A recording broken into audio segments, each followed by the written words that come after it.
Silbido en el túnel. Me llamo Alicia y escribo esto en 2025, aunque la noche que me destrozó el sueño ocurrió una década atrás, en 2015. Había llegado a la Ciudad de México con la mochila a la espalda y el corazón lleno de mapas. Mi plan era recorrer cuanto museo y mercado callejero apareciera frente a mí. Me hospedaba en un pequeño hostal de la colonia Roma, donde coincidí con dos viajeros argentinos que, entre cervezas tibias, me advirtieron del silbido que a veces se cuela en los túneles del metro después de las 11. Decían que quienes lo escuchan terminan viendo cosas que no pertenecen a este lado. Reí para no parecer crédula, pero anoté mentalmente la señal: no tomar el último tren. Los días siguientes fueron un torbellino de puestos de tacos, murales y avenidas atascadas. El metro era mi cordón umbilical con la ciudad. El viernes, 13 de febrero, estuve hasta tarde documentando los murales de la línea 2 y, cuando reparé en la hora, ya rozaban las 23:20. Me encontraba en la estación San Cosme, lejos de mi hostal.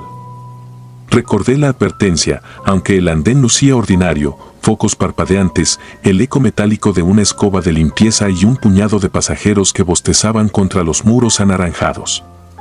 Aún así, algo me pesaba en el pecho, una tensión parecida a la estática que antecede una tormenta. El tren se retrasó. El tablero digital marcó un inexplicable 18 minutos. Dos de los pasajeros desistieron y subieron las escaleras, dejando solo a un guardia adormilado, a una anciana con bolsas de mandado y a mí. Entonces lo escuché, un silbido agudo, prolongado, que no provenía de las vías ni de los altavoces. Era un silbido humano, pero sin el jadeo normal entre notas, sonaba hueco, como el paso del viento a través de un cráneo vacío. Me giré hacia el túnel. Nada, a excepción de la oscuridad que lamía los raíles con un reflejo aceitoso. Fingí revisar el celular para no parecer nerviosa, mas la pantalla se quedó en negro aunque tenía batería plena. Al levantar la vista, advertí que la anciana se había trasladado varios metros sin que yo la viera caminar. Seguía de espaldas, inmóvil, su silueta recortada contra la pared. Pensé en acercarme, pero mis piernas se anclaron. El guardia, en cambio, parecía no percibirla, dormía, la cabeza ladeada y la gorra a punto de caer. El silbido cesó de improviso y el fluorescente más cercano explotó con un chasquido. Oscuridad parcial. La luz del extremo opuesto parpadeó, revelando una figura masculina justo al borde de la plataforma del otro lado de las vías, traje oscuro, camisa suelta y un rostro liso, carente de rasgos. No era la anciana quien se había movido, era eso que había aparecido. Agucé la vista y el ente dio un paso al frente. A juzgar por la altura, medía casi 2 metros, pero lo escalofriante eran los pliegues de piel cicatrizada que cubrían donde deberían estar ojos y nariz, como si hubiera sido lijado 1000 veces. No tenía boca visible, sin embargo emitía un murmullo que mi cerebro tradujo en un ven. Mi instinto gritó que corriera escaleras arriba, pero si lo hacía tendría que pasar junto a la anciana, y advertí entonces que sus pies no tocaban el suelo, flotaba unos centímetros, bolsas y todo, como si una cuerda invisible la mantuviera en alto. El chirrido de raíles anunció al tren. Apareció con las luces interiores apagadas, salvo un resplandor rojo en el último vagón. Se detuvo y las puertas se abrieron sin el usual aviso sonoro. Ni el guardia ni la anciana subieron. Me colé en el penúltimo vagón, rezando porque hubiera otros pasajeros. Dentro, apenas 4 asientos desprendidos y una hilera de anuncios rotos. Me acomodé junto a la ventana, discerniendo mi reflejo tembloroso. El tren se puso en marcha y, sobre el traqueteo, regresó el silbido, ahora dentro del vagón. Giré despacio la cabeza, 3 bancas más allá, un hombre de gabardina negra, cabizbajo. El vagón temblaba con cada curva y, con el balanceo, pude ver entre los pliegues de su cabellera, no tenía cráneo por completo, solo un hueco oscuro pulido como mármol. Cerré los ojos y conté los segundos para la próxima estación. Tal vez fueron 60, tal vez 60.000, en esos latidos eternos, el silbido recorrió mi oído, primero a la izquierda, luego a la derecha, como si aquello me olfateara el miedo. Abrí los ojos al sentir un golpe. Sobre mi regazo yacía un billete de metro arrugado, amarillento, con la fecha 13 de febrero de 1975 impresa. El tren se detuvo y las puertas se abrieron, pero el andén estaba a oscuras, apenas iluminado por una lámpara rota que colgaba. Ninguna estación oficial quedaba tan desprovista. Me levanté decidido a salir, mas el vagón entero se estremeció. Miré atrás, la forma sin cráneo ahora se alzaba, extendiendo los brazos, en la punta de cada dedo veía hueso expuesto, y de su torso escurría un líquido oscuro que caía en gotas pesadas sobre el suelo, marcando el paso de los segundos. Corrí a la salida, pero el pasillo conectaba directo al último vagón, no al andén. El tren había mutado su interior, puertas bloqueadas, ventanas selladas por una negrura densa. Mi respiración era la única nota disonante en aquel silencio muriente. Recordé historias de sobrevivientes que hablaban de corredores cambiantes y comprendí que no había error, ese convoy pertenecía a otra época o a ninguna. Volví sobre mis pasos, decidida a enfrentar al ente, cuando el piso se inclinó. El billete cayó sobre el charco viscoso que rezumaba del espectro. Al tocarlo, el papel pareció incendiarse con una llama verde. El silbido se transformó en un chillido eléctrico y de la nada irrumpió un rechinido de frenos. De pronto el vagón recuperó sus luces y vi pasajeros a mi alrededor que antes no estaban. Un vendedor ambulante pregonaba dulces, una pareja discutía por un paraguas, un niño dormía con la cabeza apoyada en la mochila. Miraban mi sudor, no mi pánico. Entre ellos no había rastro del hombre sin rostro ni del billete arcaico. Llegamos a Hidalgo y salí disparada. Subí escaleras, crucé torniquetes, ascendí más escalones hasta la avenida iluminada. Sentí el aire frío y contaminado como la primavera más dulce. En la explanada, la hora oficial marcaba 23:59. Me desplomé en una banca y lloré. Un policía de tránsito se acercó a preguntar si estaba bien, asentí, incapaz de articular verdad alguna. Regresé al hostal en taxi y al día siguiente cambié mi itinerario por autobuses. Han pasado 10 años y, aunque vivo a 1000 kilómetros, aún me despierta el silbido. Siempre ocurre cerca de medianoche y siempre en viernes. A veces creo distinguir el aroma a aceite quemado del convoy, otras escucho las gotas caer sobre un suelo invisible. No volví a pisar el metro ni pretendo desafiar su fondo. El túnel guarda un calendario que no atraviesa el tiempo, un hambre que colecciona rostros. Yo escapé, pero dejé algo allí, quizá mi reflejo, quizá mi valentía. Si alguna vez baja usted a esos raíles y oye un silbido hueco, no lo siga. No alce la vista. Hay presencias que esperan desde 1975 a que alguien vuelva a mirarlas y a veces un solo parpadeo basta para quedar atrapado en su vagón sin final. Última correspondencia. Siempre me jacté de ser escéptico. Soy Julián, reportero de Nota Roja, y la sangre ajena rara vez me quita el sueño.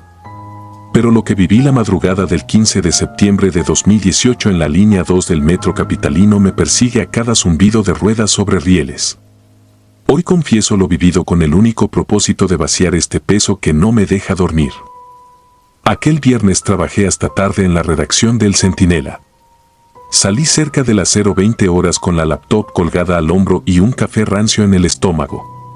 Afuera lloviznaba, el pavimento lucía como una lámina de obsidiana salpicada por neón. Tomé la entrada de Pino Suárez, pagué mi boleto y descendí hasta el andén rumbo a Tasqueña. El lugar olía a humedad, electricidad y desvelo. Éramos pocos, 2 obreros cabeceando, una pareja discutiendo en susurros y, a varios metros de distancia, una joven que escuchaba música con audífonos inalámbricos. Su rostro iluminado por la pantalla del teléfono parecía una isla segura en aquel océano de penumbras. El convoy llegó resollando. Subí al tercer vagón y me arrinconé cerca de la puerta intermedia. En San Antonio Abad ocurrió lo primero extraño, el tren se detuvo con un estirón y las luces parpadearon. Cuando volvieron, vi entrar a un anciano increíblemente alto y huesudo. Llevaba un zarape gris que le cubría hasta los tobillos y, sobre la cabeza, un sombrero negro de ala corta empapado de lluvia. Su piel, ceniza, sus ojos, opacos como mármol viejo. No parecía un indigente ni un músico ambulante, simplemente un cuerpo fuera de lugar. Nadie se atrevió a mirarlo de frente, excepto la muchacha de los audífonos, que levantó la vista apenas un segundo y volvió a su pantalla. El anciano se plantó en medio del vagón, sujetando la barra central con dedos anormalmente largos. Comenzó a murmurar en un idioma que jamás había escuchado. No era español, tampoco náhuatl puro, sonaba algo deficiente, como un casete ralentizado. El murmullo crecía y decrecía en oleadas, acompasado con el traqueteo del tren. Sentí la piel de gallina y me descubrí apretando el maletín contra el pecho. Nadie hablaba, nadie se movía. Solo el viejo, su recitado y la respiración metálica de los ventiladores.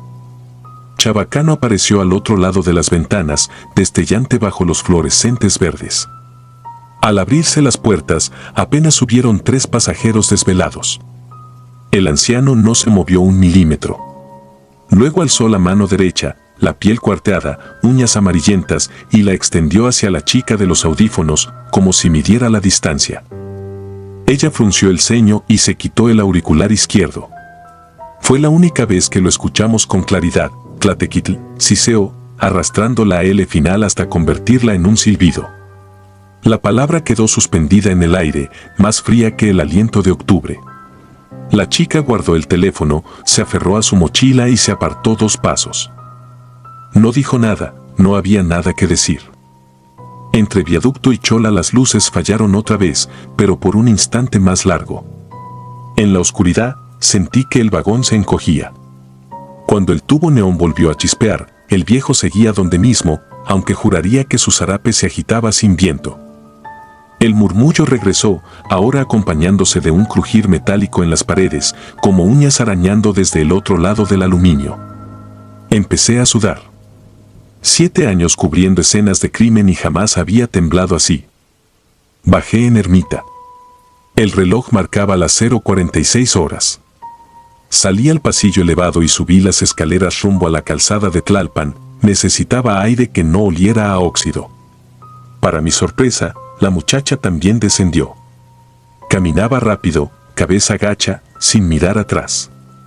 Alcanzó el semáforo peatonal justo cuando cambiaba a rojo. El viento frío le pegó de frente y le revolvió el cabello húmedo.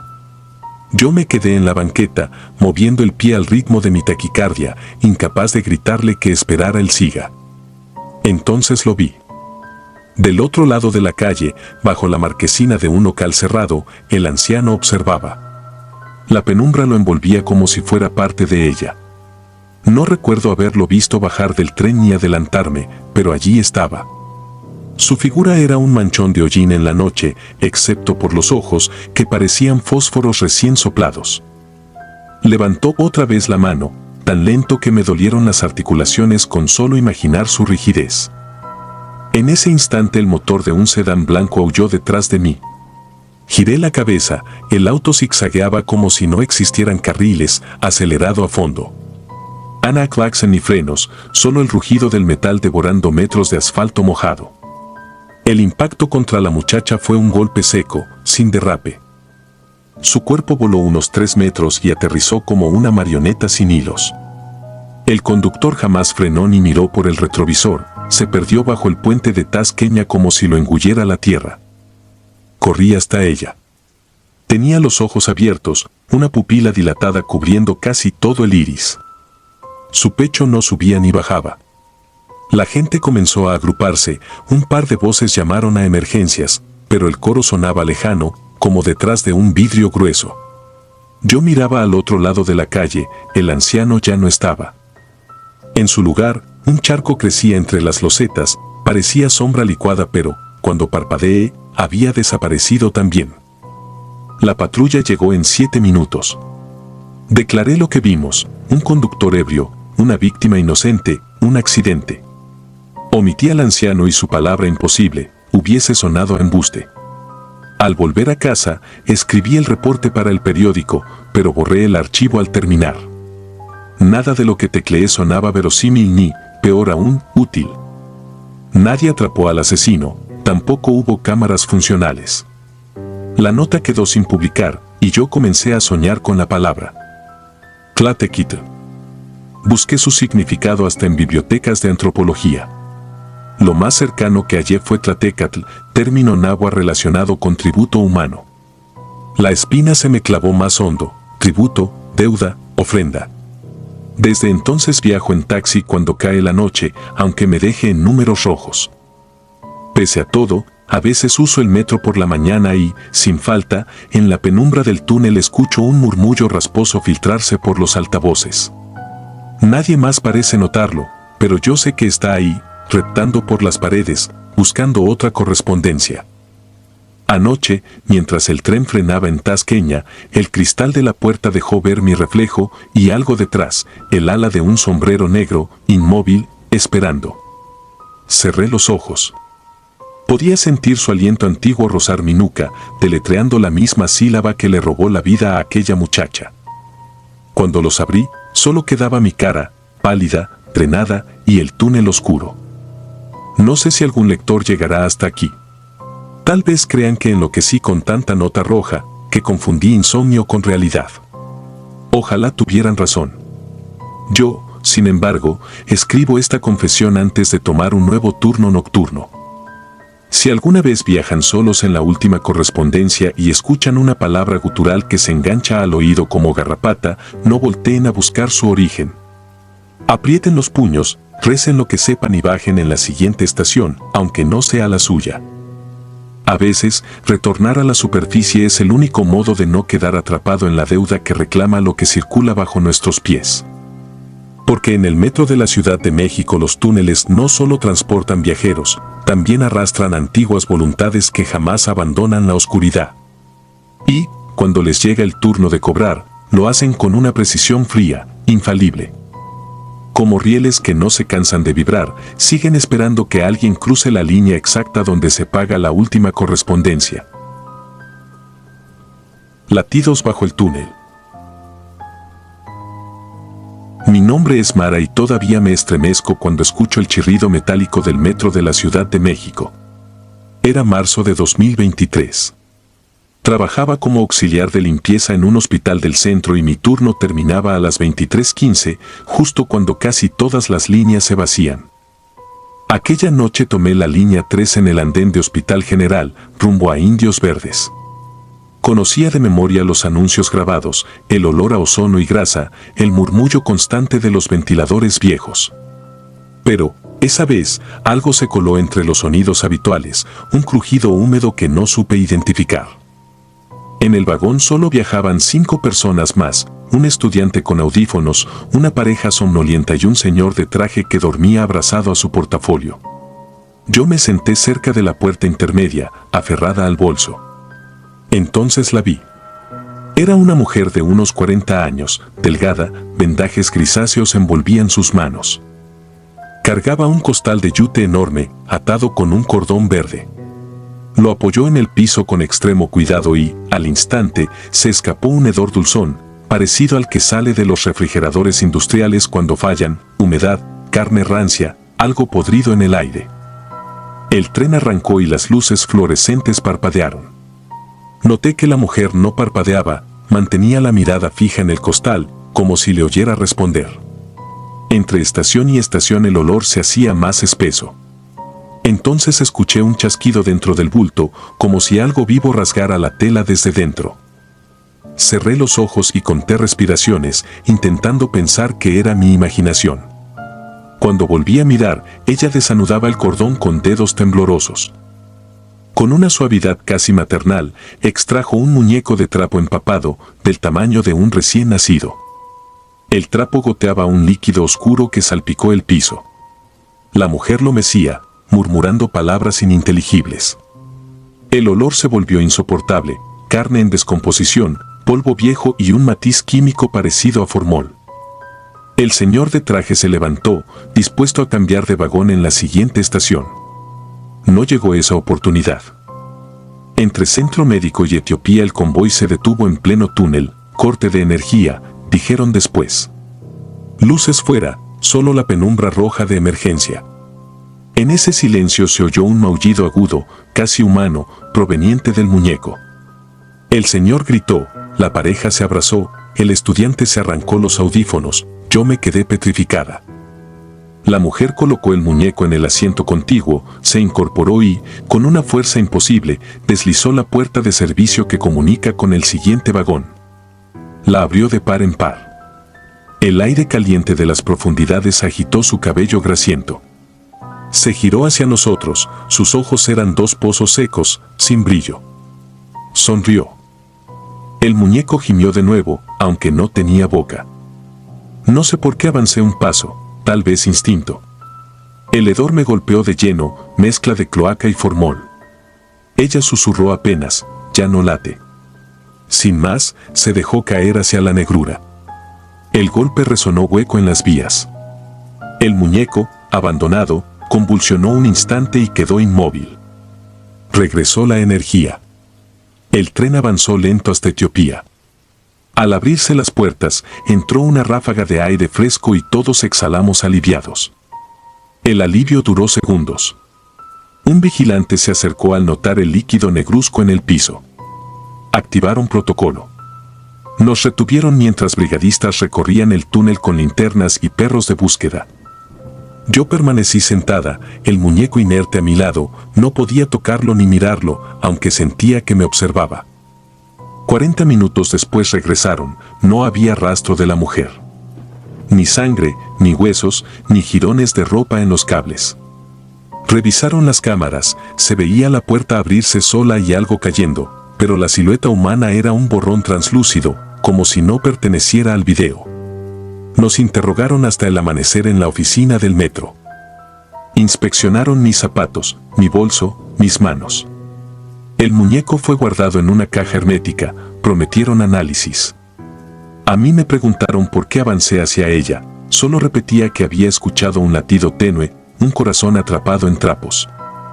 Una semana después renuncié al hospital. Dejé el metro, ahora camino kilómetros o me hacino en combis. Cuando cae la noche, un olor agrio me despierta, juraría que la peste viaja por los respiraderos hasta mi cuarto. Algunas madrugadas escucho un maullido bajo la ventana, idéntico al de aquel túnel. La vecina asegura que no hay gatos, los últimos murieron envenenados meses atrás. Hace 3 días recibí una llamada sin número. Una voz infantil susurró, "You're no late". Se cortó de inmediato.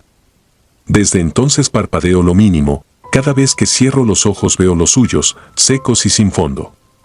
Coloqué cinta aislante en las rendijas de la puerta y duermo con la luz encendida, pero el hedor atraviesa todo. Esta madrugada soñé que caminaba sola por las vías.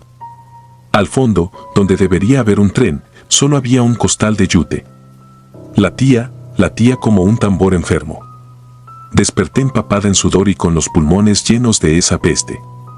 El reloj marcaba las 2:44 de la mañana, la hora exacta en que se detuvo aquel convoy.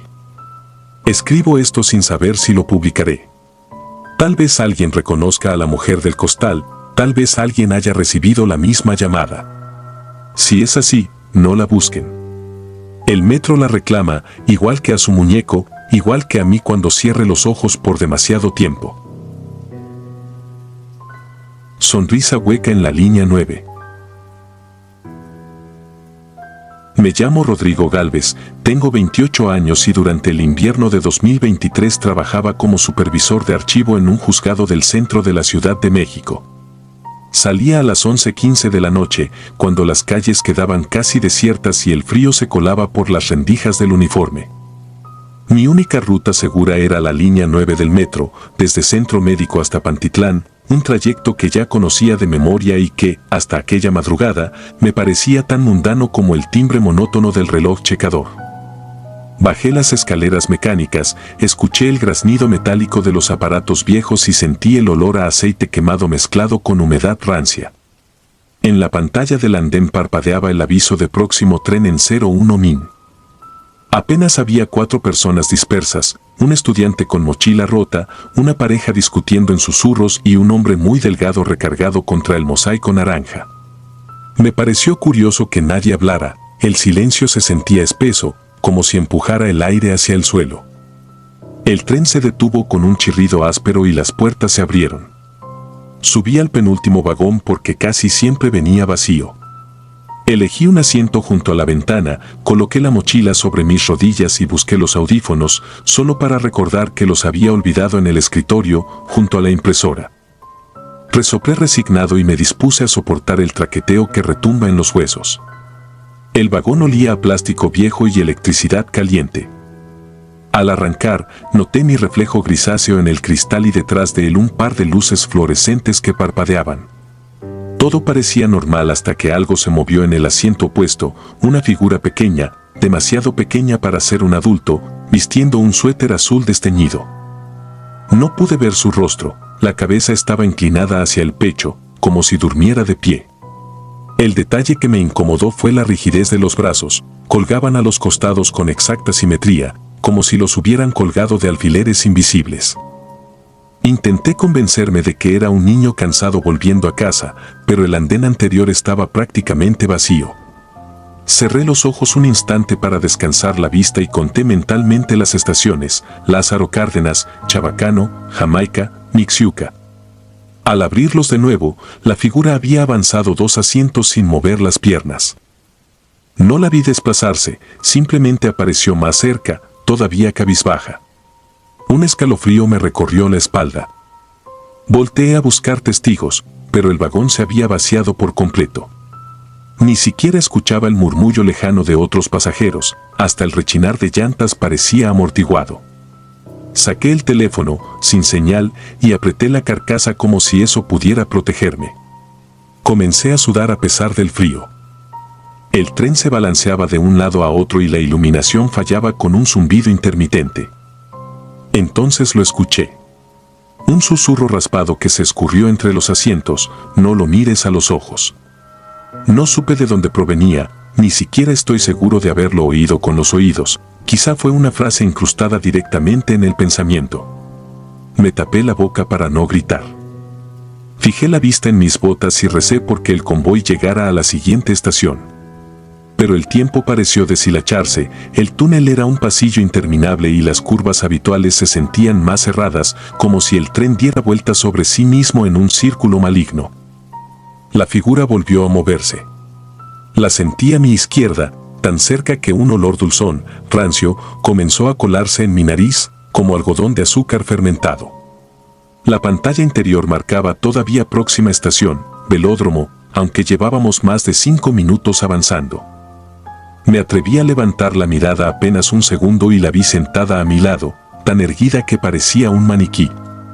En lugar de rostro, un óvalo de porcelana cuarteada con una sonrisa pintada a mano, exagerada, curva hasta casi alcanzar las sienes. No había ojos, solo 2 hendiduras profundas, vacías. Un latido sordo me golpeaba las sienes. Quise ponerme de pie, pero me descubrí paralizado, entumido a la banca como si el plástico se hubiera derretido y pegado a mis muslos. La sonrisa comenzó a abrirse, no con un gesto, sino como si la porcelana cediera suavemente y dejara ver detrás una oscuridad rugosa, llena de pequeños dientes de vidrio. El vagón se apagó por completo durante un instante, la única luz provenía de esa boca que destellaba chispas como brillos de lámparas de filamento. Cuando la luz regresó, la figura ya no estaba a mi lado. Escuché pasos diminutos detrás de mí, rápidos y secos, como de uñas tocando el piso. Algo jaló la correa de mi mochila y sentí que un aliento frío soplaba detrás de mi oreja. Me lancé hacia la puerta más cercana, presioné el botón de emergencia, golpeé el cristal. El tren chirrió, desaceleró a trompicones y se detuvo en medio del túnel. Las luces se apagaron otra vez y esta vez no encendieron. En la oscuridad, un golpeteo hueco retumbaba sobre los asientos, pasando de uno a otro, acercándose, alejándose, nunca en un solo punto. Era como si algo saltara de respaldo en respaldo, jugando a alcanzarme. Mi respiración resonaba tan fuerte que juré que me delataría. De pronto, silencio. Un segundo después, un golpe seco justo sobre mi cabeza, en la pared metálica. No grité, el pánico me dejó mudo. Las puertas se abrieron con un chasquido hidráulico y un resplandor verdoso inundó el vagón. No era la luz normal del túnel, sino un resplandor enfermizo, casi líquido. Salté fuera sin pensarlo y mis botas resbalaron sobre balasto y aceite. Me herí la palma contra la grava, pero no sentí dolor. Corrí en la penumbra hasta ver una brecha de servicio, una puerta de acero apenas entornada. Me escurrí adentro y me encontré en un pasillo de concreto húmedo, iluminado por tubos fluorescentes moribundos. Mientras avanzaba, escuché el tren arrancar de nuevo a mis espaldas. El eco de las ruedas se desvaneció hasta quedar un silencio que zumbaba en mis oídos. El pasillo desembocó en una escalera de servicio que emergía detrás de los torniquetes de la estación Puebla. Empujé la puerta de emergencia y aparecí en el vestíbulo, aturdido. Un vigilante me gritó algo sobre alarmas y multas, pero no importó, crucé los torniquetes sin pago y subí las escaleras a la calle, donde una bruma gélida cubría la avenida. Tomé un taxi pirata, uno de esos que esperan a borrachos y desvelados. El conductor apenas me miró, seguramente estaba acostumbrado a pasajeros sudorosos y temblorosos a esa hora. Le pagué de más para que no hiciera preguntas. Todo el trayecto me senté encorvado, vigilando por el espejo retrovisor, temiendo ver aquella sonrisa flotando en la luneta. No volvió a aparecer, pero cada farola que pasaba lanzaba una sombra al interior del coche que me helaba los huesos. Llegué a mi departamento en Iztacalco poco antes de la 1. Subí los 4 pisos con las piernas de gelatina. Entré, aseguré las cerraduras y me quedé sentado en el suelo de la cocina, bajo el único foco encendido. Intenté racionalizar lo ocurrido, tal vez un artista callejero, un ventrílocuo, una alucinación por cansancio. Pero cada vez que cerraba los ojos veía el óvalo sin ojos y la sonrisa hendida. A las 3:33, el ruido del vagón retumbó en el pasillo de mi edificio, el mismo chirrido de arranque, el mismo golpeteo metálico. Me levanté con la garganta cerrada. La luz del corredor, que se activaba con sensor de movimiento, se encendió sola y bajo la rendija de la puerta se proyectó una sombra pequeña, inmóvil. No respiré. El silencio duró una eternidad hasta que la luz del pasillo se apagó y la sombra se disipó. No dormí el resto de la noche. A la mañana siguiente presenté mi renuncia y comencé a caminar al trabajo por avenidas concurridas aunque tardara el doble. Nunca volví a descender a la línea 9 ni a ninguna otra. Todavía hoy, cuando alguna noche escucho a lo lejos el ulular de los trenes cruzando la ciudad subterránea, me llega de improviso un olor dulzón, rancio, y siento que algo se acomoda a mi lado, cabizbajo, esperando que vuelva a mirarlo a los ojos para enseñarme de nuevo esa sonrisa hueca que abrió la oscuridad detrás del cristal. Si disfrutas de los relatos, te invitamos a apoyarnos con un like y un comentario, ya que eso nos ayuda muchísimo. Además, si aún no estás suscrito o suscrita, te animamos a formar parte de la comunidad del terror. Muchas gracias por escucharnos y por tu apoyo.